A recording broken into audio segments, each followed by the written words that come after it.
sera purée ce jour-là.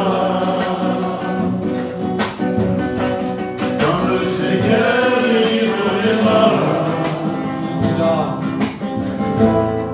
chanterons Alléluia. Si tu veux ta place, laisse entrer ta grâce.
Gloire à Dieu.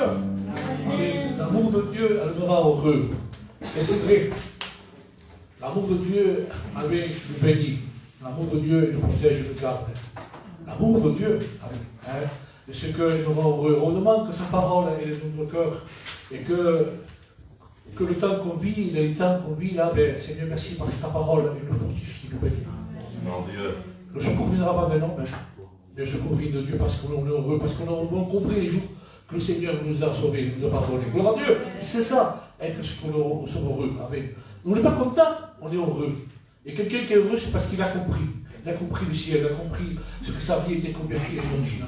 Même parfois s'il y a des problèmes dans sa vie, mais il est heureux. Il est heureux. Parce qu'il s'appuie sur la parole de Dieu. Gloire à Dieu. Chantons un cantique à la gloire de son nom. Amen.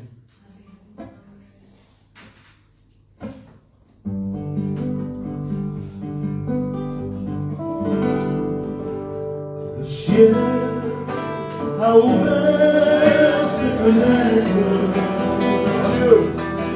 pour nous, pécheurs de la terre. Sa grande lumière nous pénètre. Dieu nous a donné son grand amour.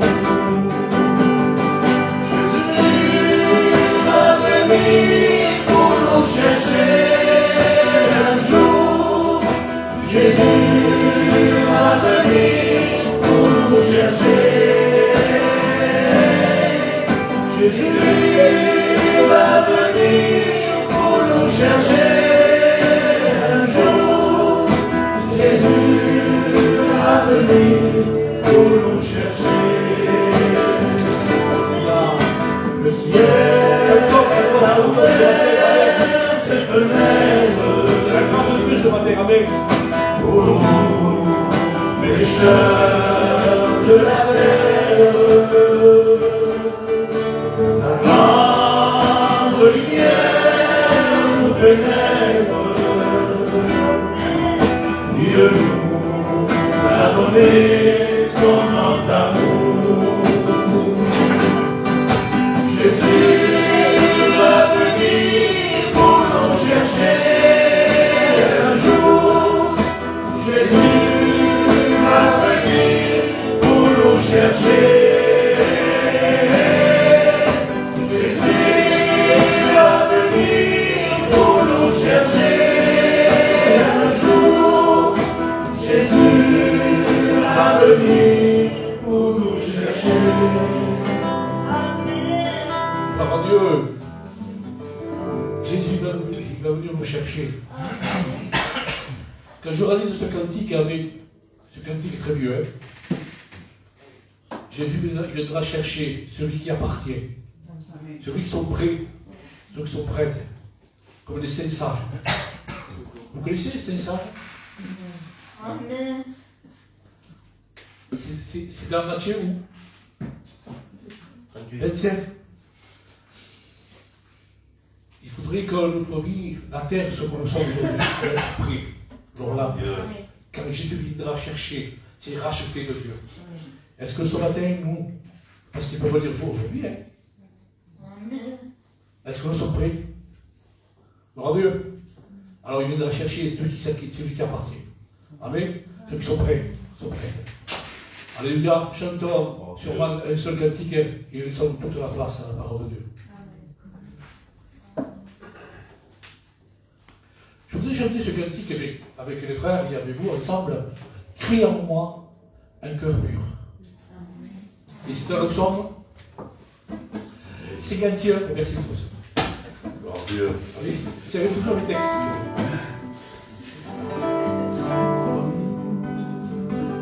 Crée en moi, Seigneur. On se lève notre place. Avec confiance. Renouvelle en moi ta bonté, ta tendance et digne d'être loué.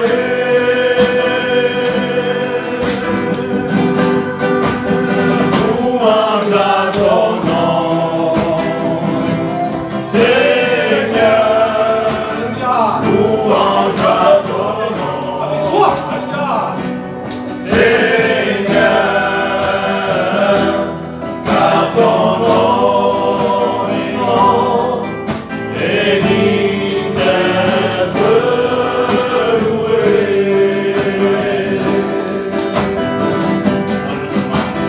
Louange-moi, Seigneur, un cœur pur, renouvelle en moi ta bonté, mon Dieu, car ton nom est grand et digne d'être loué.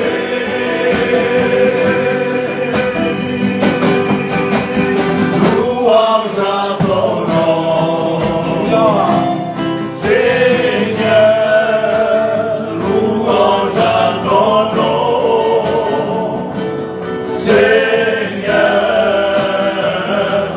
car ton nom est grand et digne d'être loué. Gloire à Dieu, là, pour cette parole.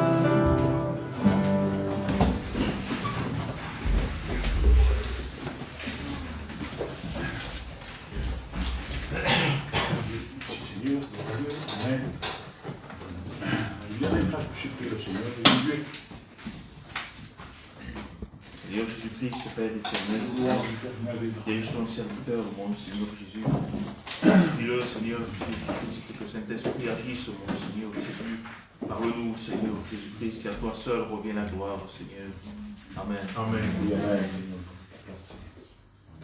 Voilà, gloire à Dieu. Voilà, le message que j'ai, c'est une exhortation. Et Dieu voudrait nous rappeler, nous montrer comment nous devons rendre un culte à Dieu. Un culte pour Dieu. Et je ne parle pas de culte parce que c'est le culte. C'est parce que voilà, j'ai reçu ça dans mon cœur. J'étais en train de lire la parole de Dieu hier, et puis voilà, pour celui qui est serviteur, on sait comment ça se passe. Et cette exhortation, il y a des choses que Dieu nous révèle des fois des choses, et puis qu'on apprend par des anciens aussi, on peut connaître par les anciens bien sûr, mais on peut, en lisant, nous voyons des choses que, si on les dit maintenant, on peut être choqué. On peut être choqué, et puis, et c'est dans la logique de la parole, on dit, ben oui, mais non, mais c'est ça. Bien sûr, alléluia. Et le Seigneur, quand vous lisez, quand vous êtes en train d'étudier quoi, la parole, eh bien vous voyez des choses que tu dis, Seigneur, je ne le voyais pas comme ça. Et Et c'est vrai, amen, merci Seigneur. Écoutez, c'était écrit dans Romains 12 et verset 1. Il dit comme ça, je vous exhorte donc, frères, et moi j'ai mes sœurs aussi, parce que voilà, on est tous ensemble, par la miséricorde de Dieu, il dit, à vous offrir vous-même un sacrifice vivant, saint, agréable à Dieu. C'est là le culte spirituel que vous avez à rendre. Et combien de fois nous avons entendu ce passage?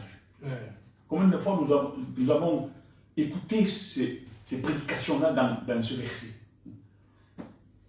Beaucoup le voient comme le culte de dimanche, se réunir, louer, chanter, tout ça. On le sait déjà, nous, parce que bon, depuis le temps qu'on le prêche, ce passage nous montre vraiment que quand il dit « Je vous exhorte donc, frères et sœurs, j'ai mes sœurs moi, par la miséricorde de Dieu ». Déjà dans la miséricorde de Dieu, bien sûr qu'il y a la parole tout entière et la crucifixion du Christ. Et la conversion, il dit à vous offrir vous-même un sacrifice vivant. Les vivants, vous savez qui c'est les vivants? C'est les chrétiens, les vrais. Ce n'est pas ceux qui sont morts. Ce n'est pas ceux qui vivent dans la terre, dans le monde, que ces chrétiens qui ne le sont pas. Un sacrifice vivant, c'est celui qui vit pour Dieu. Seigneur, ah oui, non, mais je le savais, moi. Mais c'est bien si tu le savais. Mais je te le prêche. Prends en considération. Gloire à Dieu. Un sacrifice vivant, mais c'était facile. Oui, mais c'est pas fini. Hein? C'est pas fini, Dieu va encore nous parler. Un sacrifice vivant, c'est qui vit avec Dieu. Il ne pêche pas. Il ne vit pas pour la terre. Il ne vit pas pour les cousins, les cousines, les tantes, les tontons, la mémé et le papé. Il ne vit pas pour le foyer.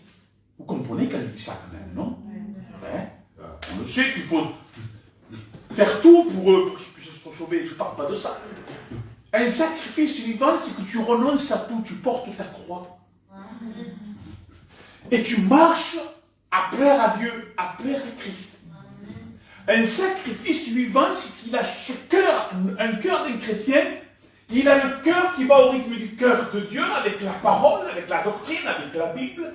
Et cet homme et cette femme, il vit, et quand il prie, quand il loue, quand il marche, même 24 heures sur 24, avec tous nos défauts et tout ça là. Mais on vit avec un sacrifice vivant. On est vivant pour Dieu, et pour les hommes, pour la terre, pour tout ce qui peut se trouver qui est hors Bible, hors Dieu, on est mort. Donc si on est mort pour le monde et vivant pour Dieu, ce matin, quand nous allons écouter, prendre, chanter des cantiques comme on a fait, écouter, prendre et exercer, rendre un culte à Dieu, avec un sacrifice vivant, c'est que quand tu vas prier, ça va au ciel. Parce que c'est vivant. Mais si nous vivons un peu comme ça, vous savez, dans la légèreté, avec un peu d'animosité, avec un peu, mais j'ai raison, ton sacrifice n'est pas vivant. Il est mort. Et Dieu ne veut rien qui est mort, lui. Lui, il veut un enfant qui est vivant. Écoutez bien. Vivant, saint, agréable à Dieu. C'est là le culte spirituel que vous avez à rendre. C'est notre vie tout entière doit se répandre devant Dieu. Et quand nous louons le Seigneur à n'importe quelle heure, nous sommes en train, quand nous marchons, même si tu promènes dans une rue, tiens, c'est comme ça, il y a Dieu qui vient en nous. Donc le culte, il y est constamment. Le culte, les frères, c'est sûr que le pain et le vin, il faut le prendre, c'est impératif pour un chrétien, ça. C'est tout à fait normal. Il faut qu'ils prennent le pain et le vin. Parce que Jésus le dit. On ne peut pas vivre non plus sans pain et le vin, puisque la Bible dit de le prendre. Hein? Ça a accompli, ça finit la semaine. Et on a un culte à Dieu comme cela. Il y a ça, il y a notre vie de chaque jour. Le plus important, c'est notre vie de chaque jour avec Dieu. Et par la suite, ce qu'on prend là, ça correspond à notre vie. Amen. Écoutez, ne vous conformez pas aux habitudes de ce monde. Alors, mais maintenant, mais c'est pas comme. Là, tu fais comme ça. Tout le monde fait comme ça maintenant. Tu vis ta vie, et tu vas aux réunions, tu prends le pain et le vin, et puis tu pries un peu, tu dis voilà, Dieu est amour. Et puis, il n'y a pas tant à faire. Regarde celui-là. Ne regarde pas comme ça le monde. Regarde celui-là. Il marche tordu. Il a prié pour te guérir, il est guéri. C'est vrai? Oh, celui-là, il dit qu'il a eu un songe. C'est vrai? Oh, celui-là, il était. Voilà, ils sont passés tous par les eaux du baptême. C'est vrai. Ne vous conformez pas à ce siècle d'aujourd'hui, où toutes ces personnes, beaucoup, pas tous, beaucoup, font n'importe quoi avec l'évangile. Ne vous conformez pas aux habitudes de ce monde, mais laissez Dieu vous transformer et vous donner une intelligence nouvelle. Il faut être intelligent pour se conduire dans cette terre. On ne se conduit pas dans la chair, on se conduit dans l'esprit. Dans l'esprit de Dieu. Cette exhortation de ce matin nous montre la croix. C'est à la croix que nous avons été transformés, pardonnés. Amen. Merci Seigneur. Tout ce qui est tombé sur Jésus, devait tomber sur nous. C'est tombé sur Jésus. Écoutez. Et dit comme ça par la suite, vous pourrez alors discerner ce que Dieu veut. Ce qui est bien. Ce qui lui est agréable. Et ce qui est parfait. Qu'est-ce qu'on fait de ça, frère? Non, sérieux. Vous avez écouté ce que j'ai lu? C'est terrible. Quand on voit ce verset, après on dit, mais qu'est-ce qu'il faut? C'est quoi cette vie-là des chrétiens? C'est pas ça, les chrétiens. Écoutez, ne vous conformez pas aux habitudes de ce monde, mais laissez Dieu vous transformer, il faut le vouloir, et vous donner une intelligence nouvelle pour comprendre la parole, pour plaire à Dieu. Vous pourrez alors, il dit, discerner. Vous pouvez discerner, je ne parle pas du don du discernement, vous pouvez discerner par l'Esprit de Dieu ce que Dieu veut, ce qui est bien, ce qui lui est agréable et ce qui est parfait. C'est la parole. C'est le but. Comprenez ça? Croyez-vous que ce chrétien, ça y est, ça rencontre le Seigneur. De suite maintenant, il fait l'expérience avec Dieu, ça y est, c'est un chrétien. Et dès qu'on lui parle un peu de la parole, vrai? Doucement, il faut comprendre la parole de Dieu. Je suis au lait, et t'as la leche, pour le moment, il est au lait, lui, pas trop. Est-ce qu'on comprend ça aussi, au moins? Parce qu'il est au lait, il n'est pas dans la viande, donc on le laisse faire ce qu'il veut. C'est pas ça. C'est ça. Mais pas du tout. Il y en a qui sont au lait, ils sont dans la viande, il faut faire attention. Mais bien sûr, mais c'est pas de dire, c'est pas grave, parce que Dieu, il faut le dire à la doctrine quand même. Il faut le dire à la vérité de la parole quand même. Il y a des choses qu'on n'est pas fou. Bien sûr qu'il y a des choses que Dieu sait, ce qu'il faut le dire. Mais la doctrine, il doit le savoir, celui qui est au lait. La droiture de la parole, celui qui est au lait, qui vient de se convertir, mais il veut de Dieu, lui, il faut le faire grandir. Mais il y en a qui sont, ça fait 30 ans qu'ils sont dans l'évangile, ils sont toujours avec du lait périmé. Tu comprends? Ils sont malades. Il faut passer à la viande. C'est-à-dire qu'il faut grandir. C'est tout. Non, il est au lait.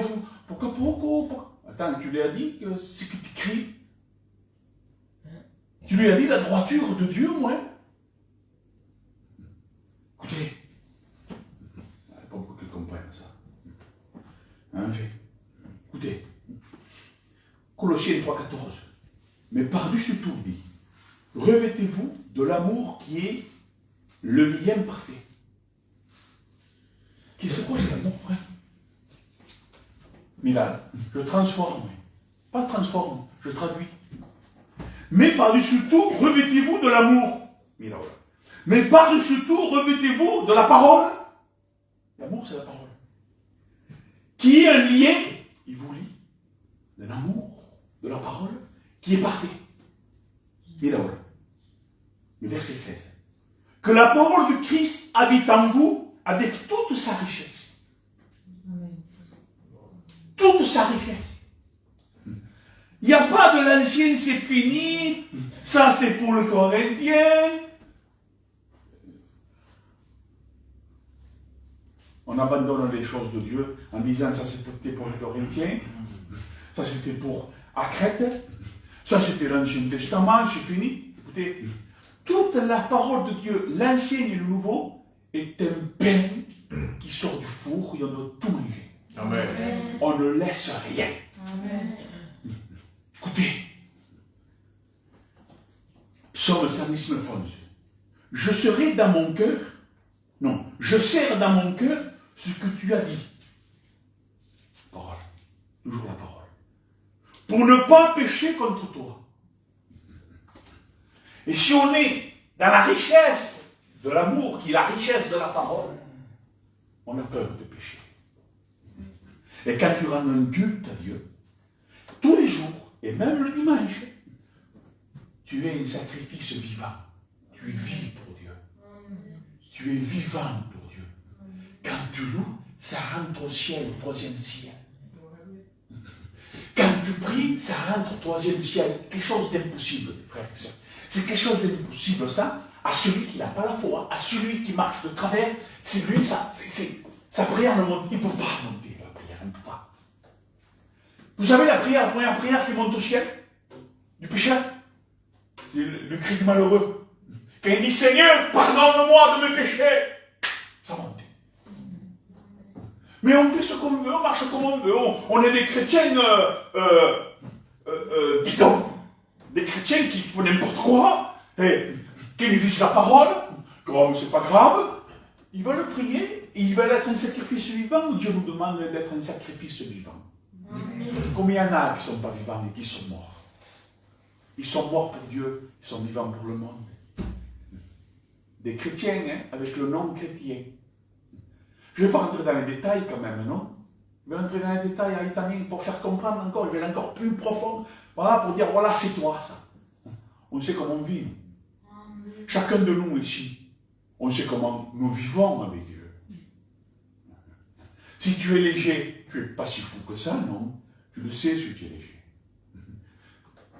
Ta vie de tous les jours, quand tu parles, quand tu penses, quand tu nourris même des pensées qui ne sont pas la gloire de Dieu, tes actes, oh, des fois c'est bien, des fois c'est pas bien, tu fais plus le mal que le bien. Dès que tu fais le mal, hein, dès que tu fais bien, ah, ça couvre le mal. Faux. C'est une repentance et de ne plus le refaire. Amen. Un sacrifice vivant, il faut que le Père et le Fils et le Saint-Esprit vivent en nous. Et si le Père et le Fils et le Saint-Esprit vivent en nous, ça veut dire quoi? Ça veut dire que toi, tu ne veux pas pécher. Ça veut dire que quand tu veux prier, tu veux que Dieu t'entende. Vous savez, hier j'ai lu encore quelque chose qui disait, si vous, quand vous priez,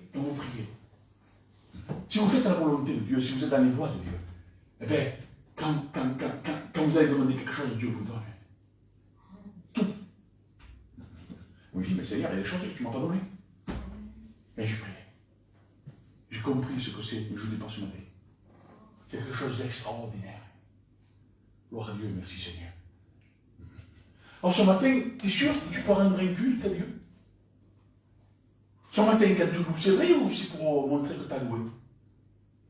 Ce matin, c'est vrai quand tu dis Seigneur, je t'adore et je te loue, je te glorifie, Seigneur? C'est vrai ou c'est une façade? Parce qu'il faut savoir quelque chose, si on loue le Seigneur, ça veut dire qu'à l'intérieur, il y a tout de neuf, il y a tout de nettoyé. Le temple est tout nettoyé et tout neuf. Ah, et comment on fait alors? Sont condamnés? Pas du tout. Celui qui se sent sale, celui qui se sent dans le désordre parce qu'on connaît notre vie, il y a une chose à faire avant de louer. On met au pied de Christ. On se met avec notre cœur, on se prosterne. Et on dit, Seigneur, pardonne-moi. Ma vie n'est pas conforme. Dieu entend le cri du malheureux. Il y a encore des chrétiens malheureux. Oh, pas malheureux parce qu'ils sont tristes, hein? Malheureux parce qu'ils pêchent. C'est des malheureux. C'est des pauvres. C'est des SDF. Sans domicile fixe. faut avoir un domicile. Amen. Vous comprenez ça? Amen. Écoutez. Romains 15:30. Cependant, il dit, je vous encourage, mes frères, par notre Seigneur Jésus-Christ et par amour de l'Esprit, à combattre avec moi en adressant à Dieu des prières en ma faveur. On peut tous ensemble, même pour les autres, mais priez pour l'œuvre. Un chrétien, il prie pour l'œuvre. Une chrétienne, il prie pour l'œuvre. Il prie pour le serviteur qui puisse amener la parole, parce qu'elle et il ou elle, quand elle vient ou il vient dans la réunion, elle ou il veut écouter la vraie parole parce qu'elle veut et il veut s'enrichir. Amen. Et combattre le bon combat de la foi. Le combat de chasser tout démon, de chasser tout ténèbre, de chasser tout ce qui est contraire à la parole de Dieu, de chasser tout ce qui peut nous dévier de la grâce de Dieu. Un sacrifice vivant, frère. Vous connaissez le sacrifice vivant?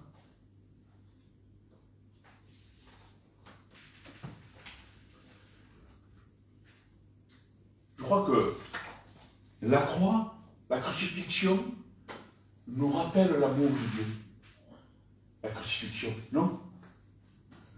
La crucifixion nous rappelle ce que Dieu a fait pour nous. Dieu a donné son Fils unique.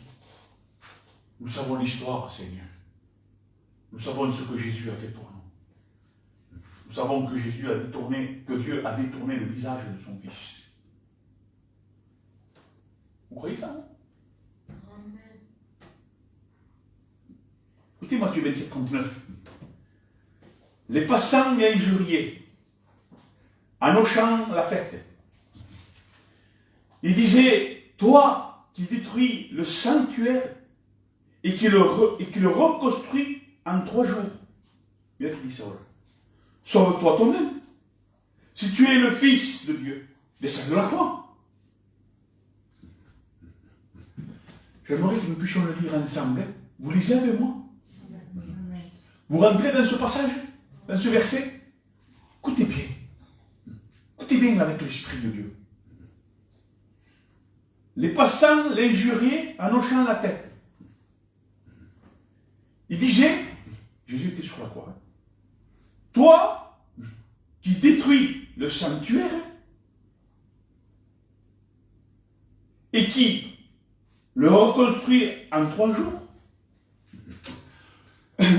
eux-mêmes, ils sont en train, c'était stupide, ils sont en train de dire, mais à eux-mêmes, normalement, Dieu était en train de les parler en vérité. Mais le sanctuaire, c'est Jésus. Il doit mourir pour nous. Il doit être crucifié en vérité, mais c'est Isaïe l'a dit. Mais il doit être là, lui. Le sanctuaire, c'est lui. Et est-ce qu'on reconstruit dans 3 jours, c'est qu'il doit ressusciter. Mais il n'est pas venu pour se sauver lui. Il est venu pour nous sauver à nous. Amen. Et les passants et les juifs, là, les Sadducéens et les pharisiens, ils sont en train de dire quelque chose que sauve-toi toi-même. Tu as sauvé tellement de gens, mais sauve-toi toi aussi. Tu as le pouvoir, alors vas-y. Si tu es le Fils de Dieu, sauve-toi. Ils se sont rendus compte que c'est lui qui est venu sauver. Qu'il n'est pas venu juste pour mourir, il pourrait te sauver lui. Mais c'est lui la vie. C'est lui qui sauve. Écoutez, au nom de Jésus, sauve-toi toi-même si tu es Fils de Dieu, descends de la croix.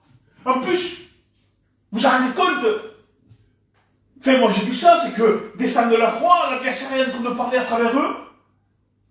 Parce que l'adversaire se voyait déjà là, il était vaincu. Il voyait ça, lui, ça y est. Beaucoup vont être sauvés là. Mais Seigneur, ces pharisiens et tous ces juifs là, qui disaient, mais tu as dit que tu allais reconstruire le temple, que tu as dit ça, sauve-toi. Mais ils sont en train de dire une vérité de Dieu. Le sanctuaire, c'est le corps de Christ. Il allait le reconstruire dans 3 jours. Il allait être plus que vainqueur. Il va triompher. Il va écraser la tête de Satan en personne. Il va vaincre la mort. Il est la vie. Il a donné sa vie. Mais Seigneur, comment ne pas être un sacrifice vivant? Comment pas se repentir tous les jours? Comment pas examiner notre vie tous les jours, sonder notre cœur pour plaire à Dieu?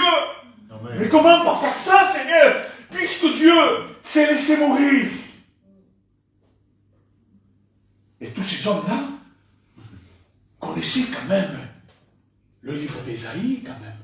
Qui a reconnu le bras de l'Éternel? On va y arracher sa barbe. On va le frapper. Mais ça, il le lisait à chaque fois que j'étais à la synagogue. Et il y en a qui lisait le livre d'Ésaïe, quand même. Frère, aujourd'hui, c'est la même chose. Combien les personnes écoutent la vérité de Dieu? Comment on lit la parole? Et ils sont à côté de la plaque. Ils sont à côté de la parole. Pourtant, ils entendent la vérité. Et ils n'en veulent pas. Ils ne veulent pas comprendre. Et pourtant, ça passe dans les eaux du baptême. Et pourtant, ça prie, ça loue, ça crie, ça pleure. Ça parle en langue, soi-disant. Seigneur Jésus. Il dit que les grands prêtres, avec les scribes et les anciens, se moquaient au-dessus de lui en disant: mais descends, vas-y, sors de là, fort, si tu te ressuscites fort, si tu enlèves de la croix, quoi. Le Père éternel, il a donné quand même son Fils unique. Il a donné Jésus. La Bible nous dit d'être un sacrifice vivant. Un sacrifice vivant, ce n'est pas quelqu'un qui est rempli de colère. Un sacrifice vivant, ce n'est pas celui qui a de l'animosité. Un sacrifice vivant, ce n'est pas celui qui dit des mensonges. Un sacrifice vivant, ce n'est pas celui qui est injuré, qui dit des mots sales. Un sacrifice vivant, c'est celui, quand il entend des choses sales, ça lui fait mal. Un sacrifice vivant, c'est celui qui veut faire la volonté de Dieu. Un sacrifice vivant, c'est celui qui veut louer Dieu avec sa vie. Écoutez ça. Matthieu 27, 46. Vers la 9e heure, Jésus cria: Eli, Eli, lama sabachthani. Ça veut dire: mon Dieu, pourquoi m'as-tu abandonné? Quand j'ai vu ça, Dieu a abandonné son Fils. Mais les psaumes, je l'ai écrit, le psaume 22 dit pareil. Il dit comme ça: mon Dieu, pourquoi m'as-tu abandonné? Tu m'as laissé, Seigneur. Pourquoi? Et moi, j'ai dit: c'est pas possible ça. J'ai dit: Seigneur, comment Dieu peut abandonner son Fils? Il ne nous abandonne pas, non? Moi, il a pu abandonner Jésus. Mais j'ai compris. J'ai compris que l'amour de Dieu ne comprend pas Paul.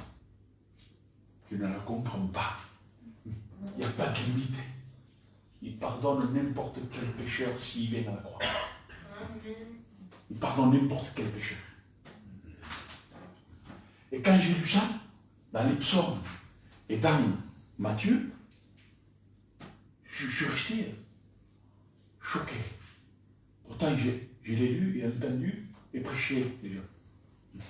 Écoutez, mon Dieu, pourquoi m'as-tu abandonné? C'est que ça veut dire que Dieu a détourné son visage, non? L'Éternel. Jésus sur la croix, et Dieu, il détourne. Il a détourné le visage vraiment, Dieu. Vous savez ce que ça veut dire en vérité? Parce qu'il est impossible que Dieu détourne son visage. Bon, je vais vous dire quelque chose qui est choquant peut-être ce matin, et que peut-être quelques-uns ne vont pas comprendre. Dieu n'a jamais détourné le visage de Jésus. Mais la Bible le dit. Comprenons, s'il vous plaît, au nom de Jésus. Dieu n'a jamais détourné le visage de Dieu. Dieu n'a jamais détourné son visage de son Fils. Il y a eu quelque chose là qu'il faut comprendre avec l'Esprit de Dieu. Jésus sur la croix, le Père éternel au ciel. Dieu a détourné le visage, si vous voulez, c'est une image.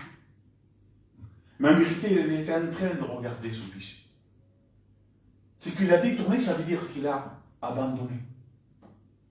Vous me suivez jusqu'à là? Détourner le visage, ça veut dire qu'il a abandonné son fils là, à la croix. Il n'a pas retiré, il n'a pas mis une barrière pour qu'il ne soit pas crucifié. Il est venu pour ça. Il a été obligé d'être abandonné. Détourner le visage, ça veut dire qu'il a abandonné. Oui. Il est impossible que Dieu détourne son visage. Vous savez pourquoi? Parce qu'il fallait qu'il regarde nos péchés sur le corps de Christ, afin que nous puissions être pardonnés à travers le sang et la crucifixion de Jésus. C'est tout, les frères. Je vous le dis en vérité. Écoutez, je l'ai écrit pour me rappeler. J'ai écrit ça, détourne le visage. Écoutez, les yeux sur le péché, Dieu n'a pas pu se détourner. Il faut qu'il regarde. Au contraire, en regardant nos péchés, qui est sur lui, il doit le punir. C'est écrit. Et cette punition, c'est la croix. Comment pas être un sacrifice vivant pour Dieu? Comment pas être?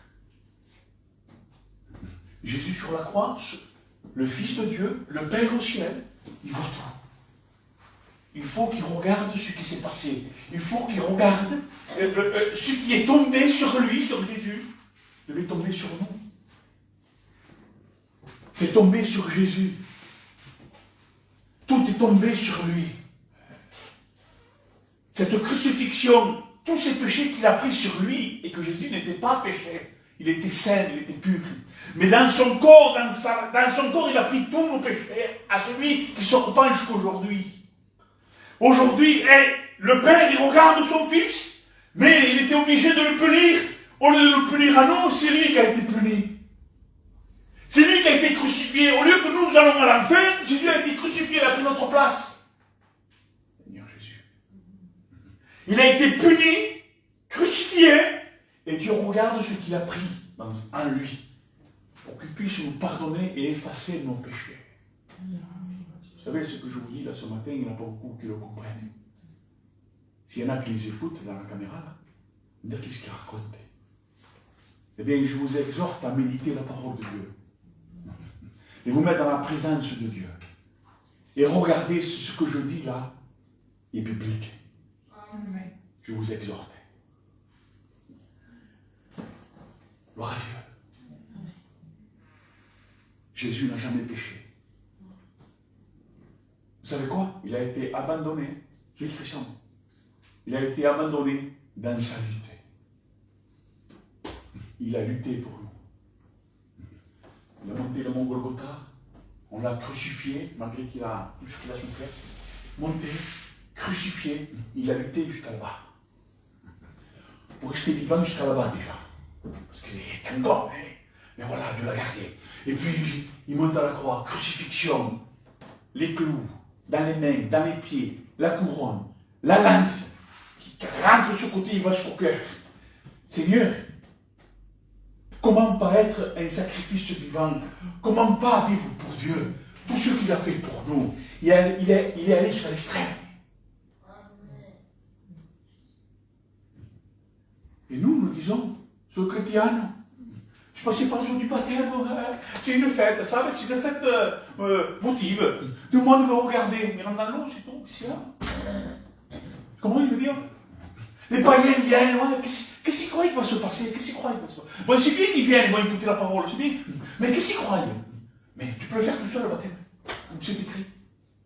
Philippe, avec l'Éthiopien, là, tout seul, avec Flac, qui m'empêche. Approche. Et dès qu'il rentre dans l'eau, Philippe, il est plus, Dieu l'a pris là. C'est tout. On peut faire le baptême tête à tête. Les gens, ils font une fête de ça. Les baptêmes. Je ne dis pas que c'est interdit, Seigneur. On peut le faire. On peut mettre une piscine, il y a du monde qui vient. Au contraire, c'est bien, on peut prêcher, on entend la parole. Mais je veux dire, ils prennent ça pour un spectacle. C'est pas un spectacle, ça. C'est ce qu'il faut faire, et voilà, gloire à Dieu. Le plus important, c'est rencontrer le Seigneur. Il est un sacrifice vivant. Le sacrifice vivant, Seigneur, c'est être dans la Bible. Vous avez compris jusqu'à maintenant le message? Alors, je ne saurais pas dire. vous faites? Vous avez compris? Vous dites amen en plus. Mais qu'est-ce que vous faites? Il faut marcher comme la Bible dit. Toutes les églises, amen. On dit des vérités, amen, c'est vrai. Oh, amen, on va le filmer, on va le passer de partout. Filme pas trop et transforme-toi. Amen. Accepte. On dit amen. On dit voilà comment il faut marcher, comment il faut faire. Amen, on a compris. T'as compris? Et tu ne le fais pas? Un sacrifice vivant, frère. Sacrifice vivant, c'est pas n'importe quoi. Hein.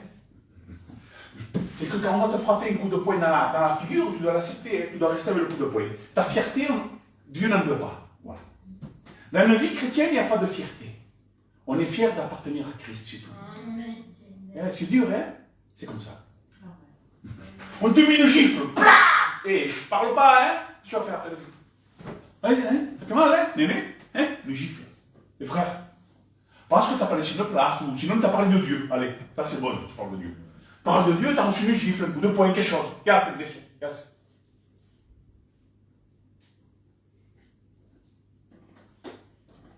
Je le mets en ciel. Les nerfs ils montent, la fumée sort par les oreilles, tu trembles de partout, le cœur il va vite, c'est marine.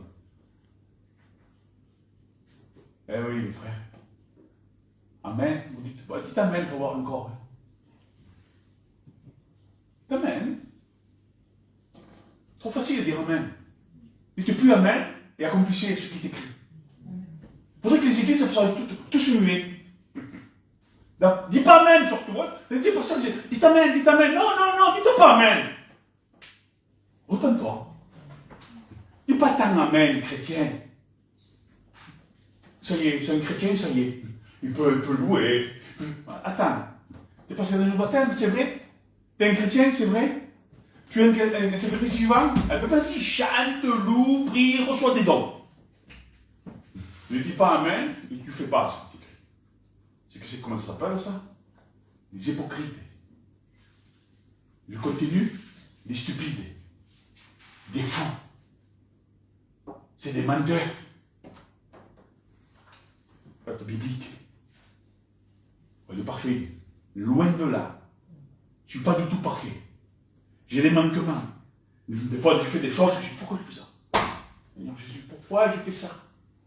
Je te repars. Pas vrai? Le plus grand serviteur qu'il peut avoir depuis toujours, il a des défauts, il a des manquements. Mais il ne veut pas. Aujourd'hui, ce qu'il y a, c'est qu'il y en a qui confondent. Oh, je ne suis pas parfait. Hein? Ils font ce qu'ils veulent. Hypocrite, hein? Menteur. Et sale. Après, ils veulent louer. Ils veulent glorifier Dieu. Ils veulent être un sacrifice vivant. Tu es mort. Ressuscite au moins. Sois vrai.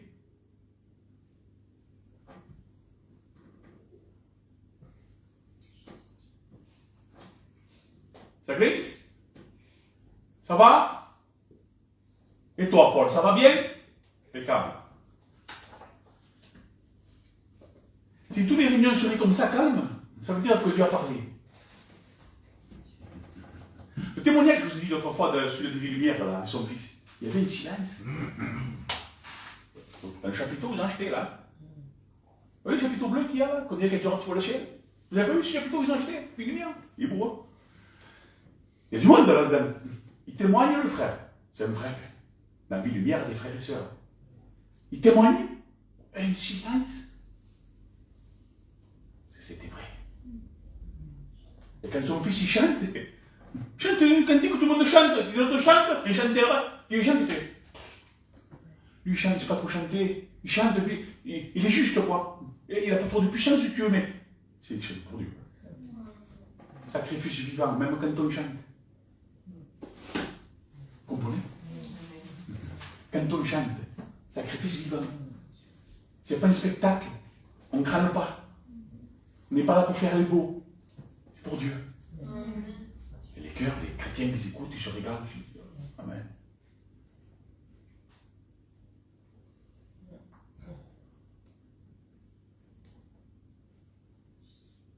Attendez. Il est tôt, hein? Encore un peu. Alléluia, gloire à Dieu, merci Seigneur. Vous voulez faire un tour? Voulez-vous lire les jambes. Ah. Ça va? Un sacrifice vivant, les frères. Je veux que vous preniez ça dans votre cœur. Ce n'est pas vivre un évangile de local. C'est vivre à l'intérieur de notre vie avec Christ. Amen. Et quand nous vivons avec Christ intérieurement et extérieurement, nous vivons de partout avec Jésus. Nous voyons Jésus crucifié, ressuscité. Nous voyons la parole de Dieu, ce qu'il nous dit, comment il nous parle. Les frères, quand on est vraiment spirituel, quand tu lis la parole, tu la comprends. Pas besoin de bac, ou de 2 bacs, 3 bacs, de faire des études et tout ça. Payon, il ne savait pas lire. Payon. Il paraît qu'il a appris à lire sur une carte grise. Amen. L'Esprit Saint, Jésus-Christ, le Père éternel, lui a donné cette intelligence sans aller à l'école, de savoir toute la Bible. C'est un enseignant terrible. Ce que tu lui demandais, il te répondait. Gloire à Dieu. Amen. Le plus petit gitan qui se met devant Dieu, qui est un chrétien, quand il lit, il comprend, parce que le Saint-Esprit lui fait comprendre. Il devient un sacrifice vivant. Gloire à Dieu. Vous avez entendu la parole ce matin? Normalement, il doit y avoir un changement dans notre cœur. Normalement, on doit prendre des décisions aujourd'hui. Dire oui, je veux changer. Je ne veux plus faire comme ça, je veux faire comme ça. Je veux être spirituel. Je ne veux pas dire Amen pour Amen, je veux dire Amen, mais je veux le prendre. L'amen, ça veut dire ainsi soit-il. Vous savez qui c'est Amen dans l'Apocalypse? C'est Jésus-Christ en personne. On ne dit pas Amen comme ça, hein?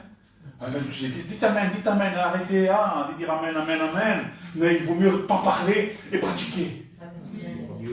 Alléluia. Dieu soit béni, adoré, glorifié, sanctifié. Je crois que j'ai donné toute la parole de Dieu que Dieu a mis dans mon cœur. Amen, j'ai dit tout mon cœur. Alléluia. Que Dieu soit loué et glorifié. Écoutez, ce matin, s'il vous plaît, au nom de Jésus, faites pas comme toutes les réunions, hein, comme toutes les réunions qu'on a, qu'on prie pour prier. Si tu n'arrives pas à prier, prie pas, prie dans ton cœur tout simplement pour faire vraiment la volonté de Dieu. Ne prie pas pour te montrer, ne prie pas pour dire que tu as prié. Ne dis pas Seigneur, merci, tu nous avertis, tu es dans cet état-là. S'il vous plaît, au nom de Jésus, tu veux être béni, sois vrai dans ton cœur au moins. Amen. Prie le Seigneur en vrai. Si tu veux donner une prophétie, donne pas la prophétie. Examine-toi dans ton cœur. Dieu. Tu veux parler en langue, ne parle pas en langue. Pourtant, il dit, n'empêchez pas les vrais chrétiens qui sont devant Dieu. Ne dis pas que vous êtes des faux, mais soyez vrais devant Dieu. Parce que, avec la vie du monde, on se retire. On se retire d'être spirituel. Et on veut exercer ce qu'on a reçu il y a quelques années à l'arrière. Mais on l'a plus. Pourquoi? Parce que ta vie n'est pas conforme. Il y en a qui sont des chrétiens avant. Aujourd'hui, je suis plus des chrétiens, mais ils sont dans les églises. Ils parlent en langue, ils veulent te donner encore des prophéties. Ils l'ont plus, ça, ils l'ont perdu. Il faut revenir à la source. Il y en a qui ont des témoignages vrais il y a 30 ans en arrière. Aujourd'hui, ils sont plus valables, ils sont touchés, leur témoignage est touché. Leur témoignage est mort. Parce qu'ils n'ont pas conservé vivant avec leur vie spirituelle. Comprenez ça? Priez pas pour prier. Si vous se repentez, il faut se repentir. Si vous manquez de quelque chose dans votre cœur qui vient du ciel, demandez à Dieu. C'est là où l'Église est bénie. Quand nous sommes vrais. Après, ça t'appartient. Hein. Oh Dieu. Allez, on prie le Seigneur. Gloire à Dieu, Seigneur.